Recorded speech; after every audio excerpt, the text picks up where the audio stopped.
জানিয়ে দিচ্ছে এই মুহূর্তে পাওয়া সর্বশেষ আপডেট আন্তর্জাতিক সংবাদ। শুরুতেই শিরোনাম। ইয়েমেনের হাইপারসনিক ক্ষেপণাস্ত্র ভূপতিত করতে সক্ষম নয় বলে কঠিন হুঁশিয়ারি হাউসি প্রধান আনসারুল্লাহর।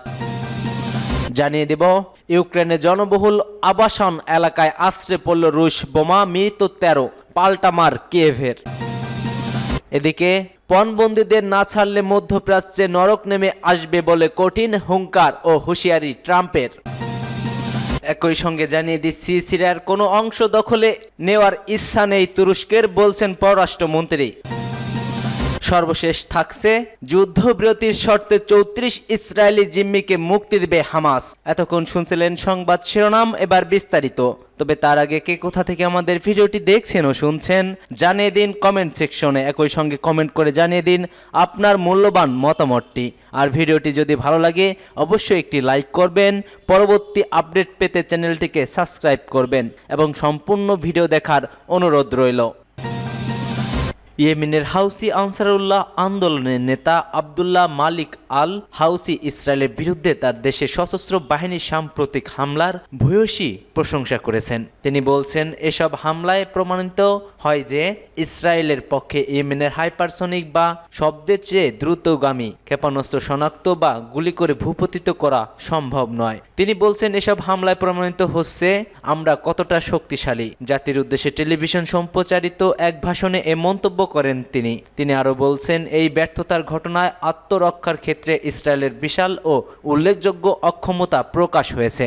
আব্দুল মালিক আল হাউসি বলছেন, ইয়েমেনের সশস্ত্র বাহিনী বহুবার ইসরায়েলের গভীর অভ্যন্তরে এই দখলদার শক্তির সামরিক স্থাপনা লক্ষ্য করে সফল হামলা চালিয়েছে। তিনি আরো বলেন, গাজা উপত্যকায় ইহুদিবাদী বাহিনীর ভয়াবহ গণহত্যার বিরুদ্ধে ইয়েমেন তেল আবিবের বিরুদ্ধে যে অভিযান চালাচ্ছে তাতে তেল আবিবের অর্থনৈতিক মারাত্মক ক্ষতি হয়েছে। তিনি আরো কঠিন গলায় বলছেন, হোয়াইট হাউস থেকে বিদায় নেওয়ার আগ মুহূর্তে জো বাইডেন নেতৃত্ব অধীন মার্কিন প্রশাসন ইসরায়েলের জন্য $800 কোটি যে সংযম, স্বাস্থ্য ও বিধি আয়ত্ত সাহায্যের প্যাকেজ ঘোষণা করেছে তার তীব্র নিন্দা জানান হাউসি। তিনি বলেন, ইহুদিবাদী সরকার এসব অস্ত্র গাজার নারী ও শিশুদের হত্যার কাজে ব্যবহার করবে। ইউক্রেনের জনবহুল আবাসন এলাকায় আশ্রে পড়ল রুশ বোমা, মৃত 13, পাল্টা মার দিয়েছে কিয়েভ। ইউক্রেনের জনবহুল আবাসন এলাকায় আশ্রে পড়েছে একের পর এক রুশ বোমা। এই হামলায় মৃত্যু হয়েছে 13 জনের, আহতের সংখ্যা বহু। শহরের আকাশপথে আক্রমণ শানায় রুশ ফৌজ, সেখানকার একাধিক আবাসন ধ্বংস স্তূপে পরিণত হয়েছে। কিন্তু পাল্টা মার দিতে ছাড়েননি কিয়েভ। রাশিয়ার জ্বালানি কেন্দ্রে আঘাত হেনেছে ইউক্রেনের সেনারা।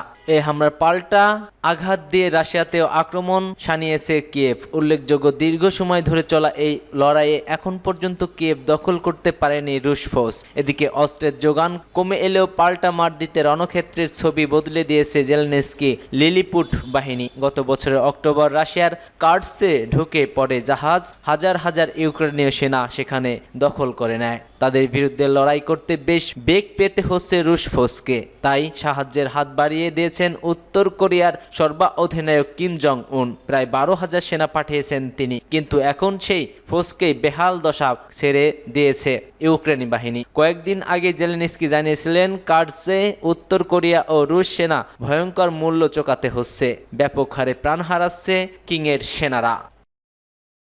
পণবন্দীদের না ছাড়লে মধ্যপ্রাচ্যে নরক নেমে আসবে, হামাসকে কঠিন হুঁশিয়ারি ট্রাম্পের।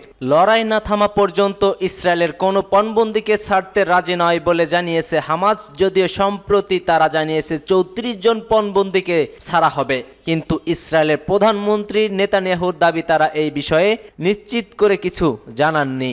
এহেন পরিস্থিতি এবার শোনা গেল ডোনাল্ড ট্রাম্পের গর্জন। তার সাফ কথা, 20 জানুয়ারি অর্থাৎ তার শপথ গ্রহণের আগেই পণবন্দীদের ছেড়ে দিতে হবে হামাসকে, অন্যথায় নরক নেমে আসবে মধ্যপ্রাচ্য জুড়ে। ফ্লোরিডায় এক সংবাদ সম্মেলনে ট্রাম্প বলতে শোনা যায়, যদি পণবন্দীদের না ফেরানো হয় নরক নেমে আসবে। আমি চলতে থাকা দারিদ্র্যকে ব্যবহার করছি না, কিন্তু সময় মতো ওরা ফিরে না এলে আমি এই বিষয়ে নাক গলাবো। মধ্যপ্রাচ্যে তখন নরক নেমে আসবে। নেতানিয়াহুকে রক্ষায় আইসিসির বিরুদ্ধে নিষেধাজ্ঞার সিদ্ধান্ত দিয়েছে এবার যুক্তরাষ্ট্রের প্রতিনিধি পরিষদ হাউস অব রিপ্রেজেন্টেটিভস ভোট দিয়ে আন্তর্জাতিক অপরাধ আদালতের আইসিসির উপর নিষেধাজ্ঞা আরোপের সিদ্ধান্ত নিয়েছে। এতে ইসরায়েলের প্রধানমন্ত্রী বেনিয়ামিন নেতানিয়াহু এবং সাবেক প্রতিরক্ষা মন্ত্রী এফ গ্যালান্টের বিরুদ্ধে গাজায় অভিযানের জন্য গ্রেপ্তারি পরোয়ানা জারির প্রতিবাদ জানানো হয়।